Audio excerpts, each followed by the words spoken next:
Welcome everybody back to Boost in Motion, guys. And today I want to talk about this one. So you know the new C63 came out, but BMW has a quick response. Guys, you already know what to do. Let's hit that intro. Welcome everybody back to Boost in Motion, guys. And good morning, good afternoon, and good night. Thank you.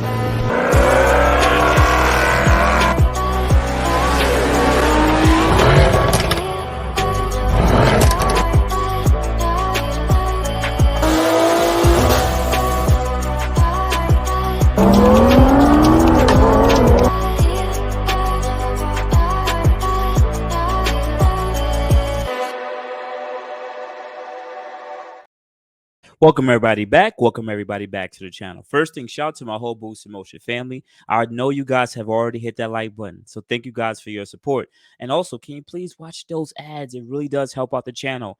Please and thank you. And if you're new to the Boost in Motion channel, well, I am Boost in Motion. I am a Nissan Infiniti enthusiast, car enthusiast. Also, I report the news, but also at the end of the day, I like to report videos like this. So, guys, let's go. Let's jump into it. So, if you guys didn't already notice, I'll put a video link up there. The new 2024 C63 is pretty much come out. We know the statistics, the specs, and pretty much what this car was actually going to be. And I gave my quick pros and cons. So definitely go tap in with that video because that car is definitely next age. But anyways, the biggest problem that people had with the new Mercedes C63 is that they got rid of the V8 and they didn't go down to a V6 or an inline six. They went down to a four-cylinder, four-banger motor. Now, this motor is usually in their smaller, lighter Mercedes vehicle, but they decided to pretty much go ahead and make a decision now than later. Pretty much their emissions standards are changing in overseas.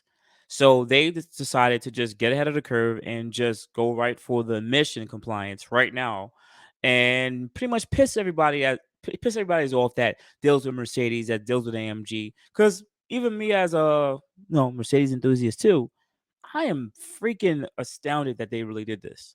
That they had the goddamn gall to do this, and they did it. So, anyways, it delivers a 670 whatever horsepower car. It's pretty much a plug-in hybrid, which is a cool system. But the car only makes like 480 horsepower from the four-cylinder turbo, and another additional 200 from the electric motor that sits on the rear drive axle. Cool. So the car isn't really as stunning as people thought it would be, especially if there's no more V8. So BMW has a quick response to it, and I like what they said. So, BMW boss, right, says future won't bring a three or four cylinder M cars. You see what I'm saying? You hear that? Even though this is an old ad, I just wanted to bring this back because now that the information is out here, I never got to pretty much show this article. BMW boss Frank Van Mel revealed at an event in South Africa on Thursday that the Vision will never build a car powered by a three or four cylinder engine. Thank you, BMW. Thank you. Because at the end of the day, you don't have to go to a four cylinder to be fuel efficient. Speaking at the media preview for the 2022 M Fest, 3-liter S58 straight six could at some point in the future be replaced by a high output three-cylinder engine. I hope that was just a rhetorical question because it's clear we're not going to do any of the three-cylinder engines. We're not even going to go four-cylinder engines in the high-performance cars. I know there are other companies that are doing that, but we're not going to do that. Thank you, M. Thank you, BMW, because you understand we don't need to do this stuff. The companies he's referring to are obviously firms such as Mercedes AMG, which just released its Mercedes C63, which got rid of the V8. Though Van Mel didn't elaborate further, we expect M cars to hold onto a straight six or V8 up until the performance division decides to go full electric. The 2023 M2 pictured above is pretty much, guys, it's an inline six. It's an inline six. And I don't really want to talk so much about that car because I think that car is pretty dope. I do like to look at that car. But knowing that they're not going to do that they're not going to go down to a four-cylinder or even a three-cylinder, makes me excited because at the end of the day, I said it in my last video, Mercedes could to just skip this. They didn't need to do it.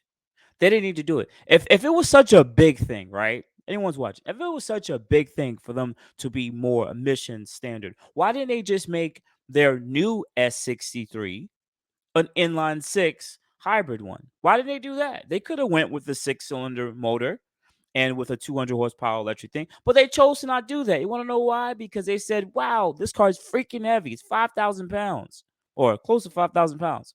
We need to have additional power to move this car, so we're going to keep the V8." Also, they did it in the GT63. Wow, let's have the same concept, V8, electric assist, and or electric motor, plug-in hybrid. Boom. These ideas make sense with a heavy car. Let's take one of our most selling or high selling Mercedes-Benz car, C-Class, and let's get rid of the V8. Let's not even give it the inline six. Let's just go down to the 4-cylinder because it just makes sense. You know what? Let's just drop the ball on this one. We're Benz. We could do whatever we want. And I don't like it. Personally, I don't like it. And I'm glad that BMW is not following suit. I think that, as I said before, I believe that the better idea for Mercedes for the C-Class, they should have just went with the inline six motor that they have in their CLS, the CLS 53 models and the E43 models or E53 models. Went with that because it's still a closed deck. I believe it's a closed deck motor, pretty much a built AMG motor. And they could have just went with that or made an AMG like motor. But they didn't choose to do so.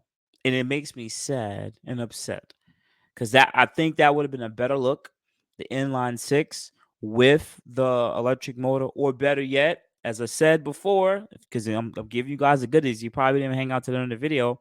Just keep the same 4-liter that they had in the car.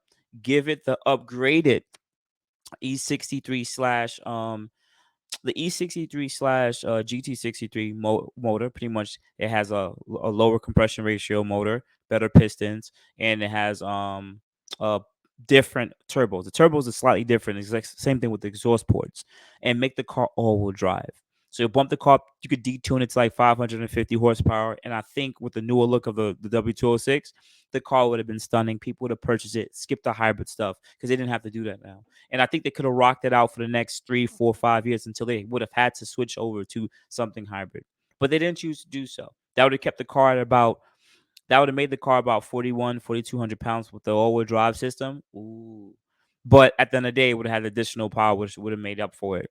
And of course, it would have been W206, so the car would look stunning, and people would have purchased it. People would have wanted to get it, but they messed up. Because you want to know why? Because all-wheel drive V8s seem like they're not a thing. They're very rare to find all-wheel drive V8s, especially under 4,000 pounds or 4,200 pounds. So, nonetheless, guys, if you want an all-wheel drive V8, you should just hop into a E63S at this point. It's about because knowing that the C63 is going to be like $90,000. You might as well just hop in the E63S, a pre-owned one, and you'll get all the space, all the luxury, all the better stuff that comes standard. I mean, with the exception of like the newer infotainment, unless it's like a 2021 and up E63. But even then, you can find those cars for about 110, which is actually which are definitely coming in down in price. But nonetheless, let me stop talking, guys. I appreciate you guys for tapping with your boy Boost. Hopefully, I earned your like button. You can hit me up at Boost Motion IG, Facebook, and boostinmotion@gmail.com. Otherwise than that, guys, I appreciate it. You guys have a good day. Thank you. Thank you, everybody, for watching. Do appreciate you guys. Love you guys very much. You can also check out the 2 links I posted for some of my other videos. Also, on top of that, if you want to purchase some Boost in Motion merch, definitely check the link that I posted also. And finally, if you've been watching all my videos and you enjoy them, please hit the link to subscribe to my YouTube channel. Thank you. Thank you.